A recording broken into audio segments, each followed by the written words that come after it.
عندي بحث في ضرب الوجه، شيء مخيف يا جماعة، شيء مخيف محرم حتى لو ولدك الصغير.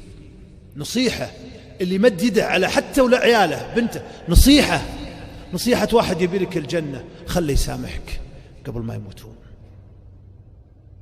نصيحة خذها مني، إذا كنت مديت يدك وضربت واحد مع وجهه لو طفل صغير، نصيحة خليه يسامحك، ما بالك باللي يضرب زوجته. تدري يا شيخ اللي يضرب زوجته ضربة عادية مو بوجه، تدري وش يصير له إذا ما سامحته زوجته؟ يسجل في شرار أمة محمد صلى الله عليه وسلم. خل الرجولة تنفعك. يقول صلى الله عليه وسلم: اضربوا يوم سمح وليسوا بخياركم، مو بخيار أمة محمد اللي يمدون يديهم، بل شرارهم، لا يضرب إلا شراركم.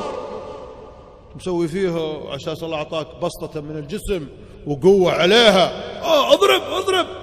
يا ويلك يا ويلك لو ما سامحك صاحب الحق.